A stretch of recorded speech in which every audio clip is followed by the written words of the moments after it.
9월 2일 목요일입니다. 주님의 크신 사랑과 은혜 가운데 거하시는 복된 날 되시기를 바랍니다. 함께 기도드리겠습니다. 수고하고 무거운 짐진 자들을 부르시며 주님의 날개 그늘 아래 쉬게 하시며 우리들에게 새 힘과 새 능력 더하여 주셔서 넉넉히 주시는 사명의 길들을 걷게 하시는 아버지 하나님을 찬양드립니다. 좋은 이들을 통하여 위로받게 하시며 또 격려받게 하시며 함께 좋은 믿음의 동력자 되어 이 길을 걸어갈 수 있도록 은총 허락하심을 인하여 감사드립니다. 오늘도 마땅히 두려워할 하나님만을 두려워하며 거짓 앞에 무릎 꿇지 아니하며 거짓과 타협하지 아니하며 이 진리의 길을 지켜가는 주의 자녀들, 주의 일꾼들, 주의 용사들 우리 모두가 되게 도와 주시옵소서. 마음을 다하여 주님만을 찬양드립니다. 우리와 함께 하셔서 영광 받아 주시옵소서. 감사드리며 예수님 이름으로 기도드립니다. 아멘. 우리 다 함께 찬송가 407장 찬송으로 찬양 드리시겠습니다.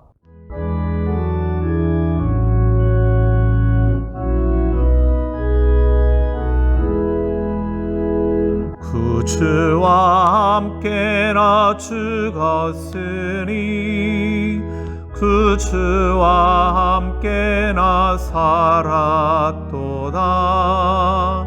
영광의 그날에 이르도록 언제나 주만 바라봅니다. 언제나 주는 날 사랑하사 언제나 새 생명 주시나니 영광의 그날에 이르도록 언제나 주만 바라봅니다. 맘속에 시험을 받을 때와 무거운 근심이 있을 때에 주께서 그때도 같이 하사 언제나 나를 도와주시네.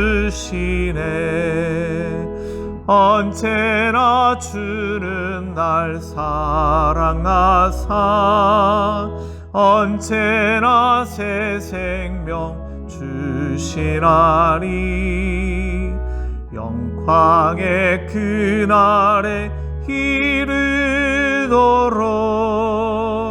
언제나 주만 바라봅니다.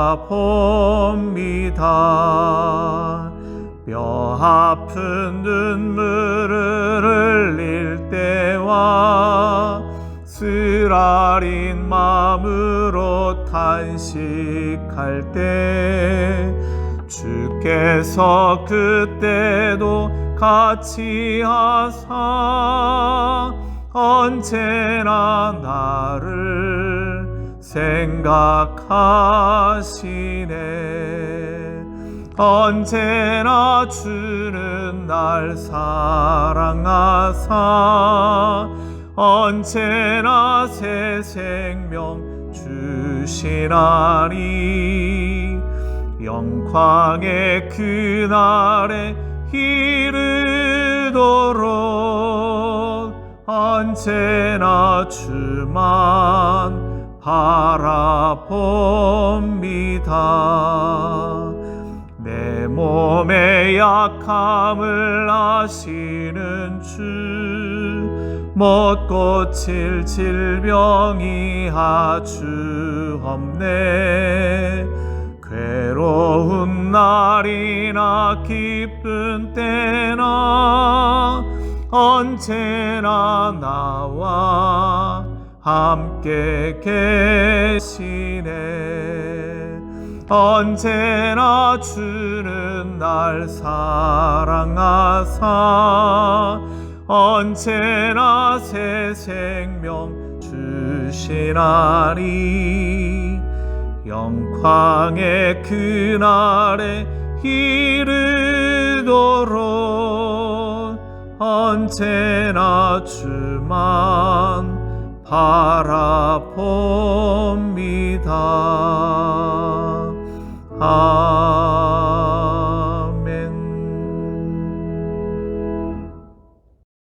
오늘 우리들에게 주시는 하나님의 말씀은 마태복음 10장 2절부터 4절까지의 말씀입니다.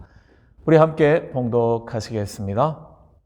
12사도의 이름은 이러하니 베드로라 하는 시몬을 비롯하여 그의 형제 안드레와 세베대의 아들 야고보와 그의 형제 요한, 빌립과 바돌로메, 도마와 세리마테, 알페오의 아들 야고보와 다데오, 가나안인 시몬 및 가룟 유다 곧 예수를 판 자라. 아멘. 예수님의 주변에는 항상 많은 사람들이 모여 있었던 것을 우리는 알 수 있습니다. 말씀을 듣기 위하여 또는 기적을 베푸는 현장 가운데 때로는 수십 명이, 때로는 수백, 수천의 사람들, 수만 명의 사람들이 모여 있었던 장면들을 우리는 성경을 통하여서 잘 알고 있습니다. 그런데 그 중에 예수님께서 당신의 제자로 선택한 사람은 12명 그렇습니다. 오늘 우리의 명단 함께 볼 수 있는 바로 이 명단들이죠. 주님은 얼마든지 많은 사람들을 제자로 세우실 수 있으셨을 겁니다. 수천 수만의 사람 가운데 단 12명밖에 제자가 없다 그러지는 않으셨을 겁니다.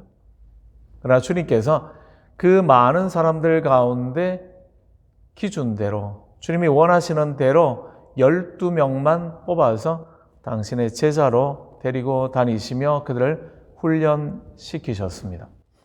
왜 그러셨을까요? 아마 오늘날도 많은 스승되어진 사람들의 자랑거리는 내 제자가 이렇게 많다 하는 것 아니겠습니까? 내가 이렇게 많은 사람들을 가르쳤고 그 가운데서 이렇게 유명한 사람들이 많다 하는 것이 모든 선생된 사람들의 자랑거리 아니겠습니까?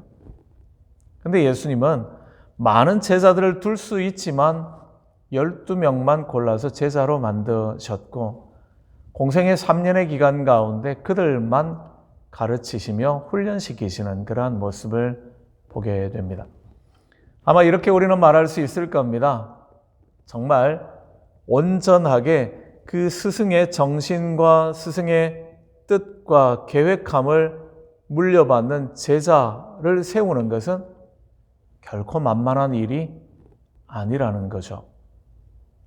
얼마든지 많은 사람들을 제자로 뽑을 수 있겠지만 그런 숫자에 연연하는 것이 아니라 참된 제자, 참으로 스승의 그 길을 걸어갈 수 있는 제자, 그 제자를 만드는 일은 쉽지 않은 일. 그렇게 예수님은 이 12명의 제자에게만 온전하게 마음을 쏟기 위하여 가장 적정한 숫자의 사람들을 선택하신 것 같습니다. 물론 오늘날도 우리가 제자 훈련들을 해보면 12명도 굉장히 많다 하는 것을 느낄 때들은 많습니다. 쉽지 않은 거죠. 우리의 능력으로는 어쩌면 4, 5명 또는 5, 6명 정도를 감당하기도 아마 쉽지 않을런지 모릅니다. 그들에게 하나님의 말씀을 바로 가르치고 그들을 말씀으로 다듬어 나가고 하는 것들은 쉽지 않다라는 것은 우리 자신이 그렇게 우리의 본성을 내어놓고 하나님 앞에 다듬어지기가 쉽지 않은 것을 보면 잘 알 수 있는 그러한 부분이시죠. 그럴 때 주님께서도 공생의 시간을 온전히 제자를 훈련시키시는 일, 바로 그 일을 위하여 헌신하셨음을 우리는 보게 됩니다. 예수님의 제자가 된다라는 것 굉장히 영광스러운 그러한 일임에 분명합니다. 축복된 일, 그렇죠. 왜냐하면 주님께서 가르치시는 바로 그 자리에 빠짐없이 참석하여 하나님의 나라에 관한 말씀을 주님께서 가르쳐 주시는 그 주옥 같은 말씀을 들을 수 있는, 듣기만 하는 것이 아니라 때로 궁금한 부분들이 있을 때 제자들에게 주어진 특권은 예수님께 질문할 수 있는 그런 특권을 가지고 있었었죠.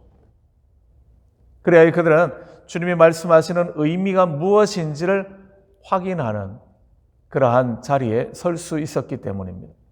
그리고 12명만 데리고 함께 늘 살아가시는 삶의 자리에서 늘 함께 하시는 시간, 그랬기 때문에 그들은 각자 예수님을 통하여 특별한 돌봄을, 특별한 사랑을 경험할 수 있었기 때문에 그렇습니다. 누가복음의 말씀에 보면 제자들끼리 이런 다툼이 있었습니다. 누가 크냐 하는 그런 다툼이었죠. 적어도 이 다툼이 2번 있었다고 누가복음은 기록해 줍니다. 9장과 22장입니다. 특별히 22장은 예수님께서 이제 십자가를 지셔야 하는 바로 그날 저녁 최후의 만찬을 마치고 난 다음 시간에도 제자들은 누가 크냐 하는 문제를 가지고 다투고 있었던 모습을 우리는 보게 됩니다. 특이한 그러한 모습이죠. 우리가 성경을 읽는 우리들의 눈에 볼 때는 예수님께서는 베드로와 안드레, 야고보, 요한 이 4명의 제자는 특별히 가까이 하신 것처럼 성경에 자주 등장을 하고 있거든요. 그 다음에 등장하는 빌립과 바돌로메, 도마, 마태 이런 사람들의 이름은 등장하기는 하지만 그렇게 많은 중요도를, 비중을 가지고 다루어지지는 않고 있기 때문에요. 그리고 마지막에 나오는 알페오의 아들 야고보, 다데오, 시몬, 가롯 유다, 물론 가롯 유다는 성경에 많이 나오지만 그것은 마지막 예수님을 배신하는 장면에서만 나오고 있습니다. 이 마지막 4명의 사람에 대하여서는 별로 그렇게 이름이 다루어지지 않는다라는 거죠. 그럼에도 불구하고 제자들은 모였을 때에 누가 크냐, 누가 예수님의 사랑을 많이 받고 있느냐, 누가 예수님이 귀하게 여긴다고 생각하느냐, 바로 그 부분을 가지고 다투었다라는 거죠. 그 말의 의미는 각자 예수님의 사랑을 듬뿍 받았다라는 거 아니겠습니까? 보여지는 자리에서는 어떨지는 몰라도 나름대로 다 예수님의 사랑이 자기를 향해 있다라고 그렇게 믿고 있었다라는 이야기 아니겠습니까? 그런 거죠. 예수님의 제자가 된다라는 것은 특별히 예수님의 지근거리에서 예수님으로부터 특별한 관심과 사랑을 받고 예수님의 돌봄을 경험하는 자리, 그랬기 때문에 축복된 자리임에 분명합니다. 믿음의 삶을 살아가는 우리도 그렇죠. 다른 누구도 하나님이 사랑하시는 것 같지만 하나님은 나를 가장 사랑하시는 것 같아 느끼지 않습니까? 내 삶 가운데 부어주신 하나님의 은혜가 어떤 사람들과 비교할 때 모자란 부분이 있겠습니까? 돌아보면 내 잔이 차고 넘칩니다. 고백할 수밖에 없는 그런 시간들 아닙니까? 여기까지 우리의 걸음을 인도하신 하나님의 은혜를 볼 때에 더 필요한 것 없습니다. 족합니다. 그런 것 아닙니까? 왜 나 같은 사람을 이렇게 사랑해 주시는지 궁금하지 않으신가요? 제자들은 바로 그런 은혜를 특별하게 경험했던 사람들입니다. 물론 제자의 삶이 다 좋은 것만은 아니었죠. 주님께서는 인자는 머리 둘 곳이 없다 그러실 만큼 예수님의 제자가 되어 따른다라는 것은 풍족함이나 넉넉함과는 거리가 먼 길이었음에 분명합니다.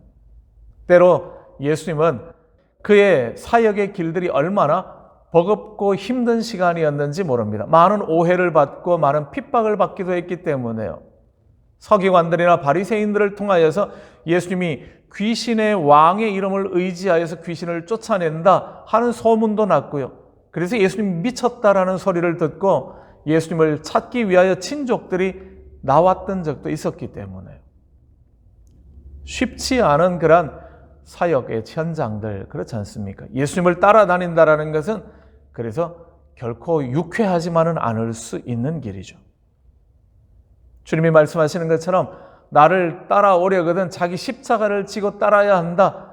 그렇게 말씀하실 만큼 그 길은 십자가의 길, 그렇다라는 겁니다. 사명을 가지고 그 길을 걸어가야 하는 길이었기 때문에 그렇습니다.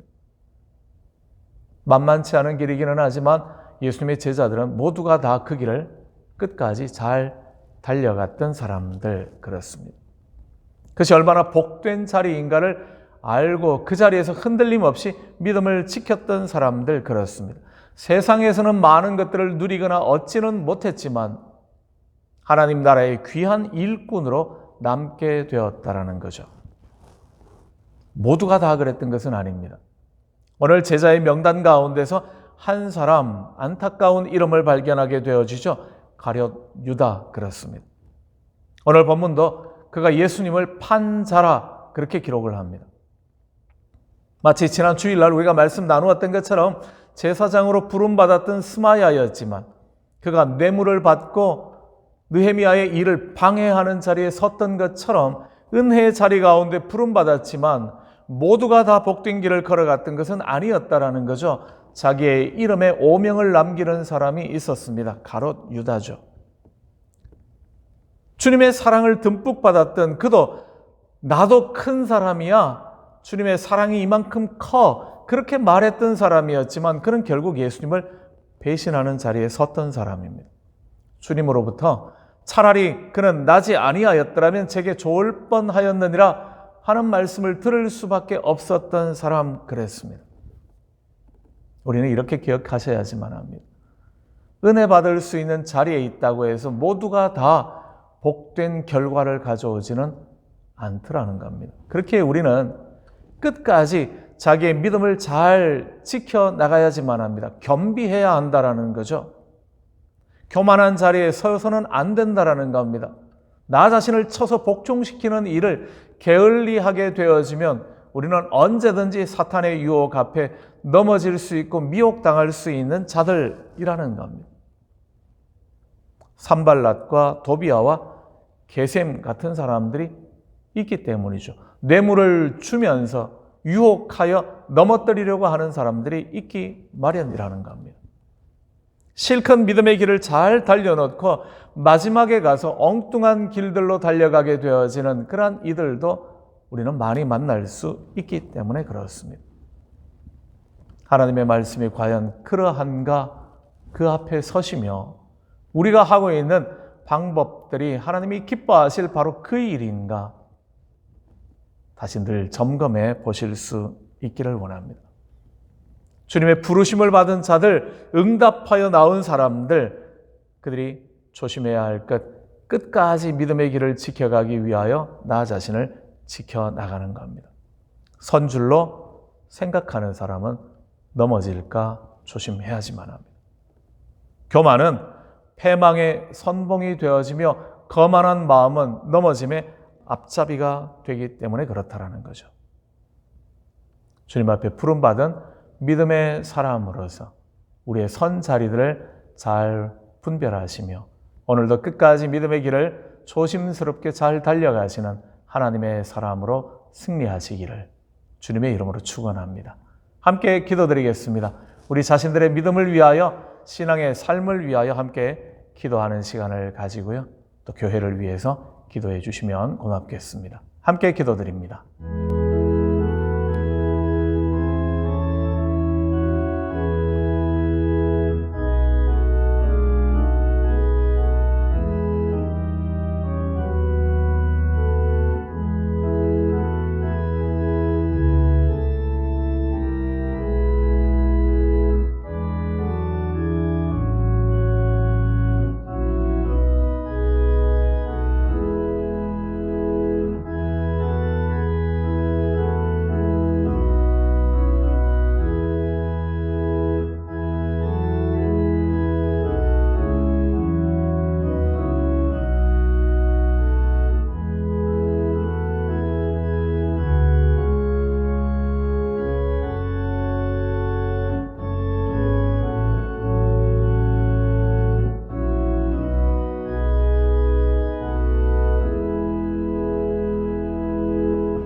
복된 자리에 우리를 불러주신 은혜에 감사드립니다.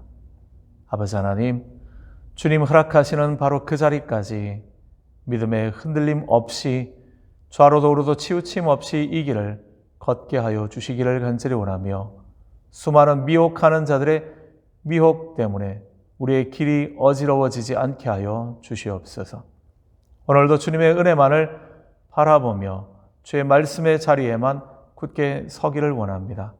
우리들을 붙드셔서 홀로 영광 받아 주시오며 하나님의 나라는 이 땅 가운데 더욱더욱 든든히 세워져 가게 하여 주시옵소서. 육신의 질병으로 고통하는 성도들의 아픔의 자리 가운데 함께하여 주시기를 간절히 원하며 새로운 학기들을 시작하는 우리의 자녀들을 말씀으로 붙들어 주시옵고 우리 세대보다 우리 다음 세대가 더욱더욱 주님 앞에서 옳다 인정함을 받는 귀한 믿음의 세대를 세워갈 수 있는 은총 허락하여 주시옵소서. 주님의 이름을 찬양하며 예수님 이름으로 기도드립니다. 아멘. 하늘에 계신 우리 아버지, 아버지의 이름을 거룩하게 하시며 아버지의 나라가 오게 하시며 아버지의 뜻이 하늘에서와 같이 땅에서도 이루어지게 하소서. 오늘 우리에게 일용할 양식을 주시고 우리가 우리에게 잘못한 사람을 용서하여 준 것 같이 우리 죄를 용서하여 주시고 우리를 시험에 빠지지 않게 하시고 악에서 구하소서. 나라와 권능과 영광이 영원히 아버지의 것입니다. 아멘. 오늘 하루도 주님 주신 날 믿음 안에서 승리하시는 귀한 시간들 되시기를 바랍니다.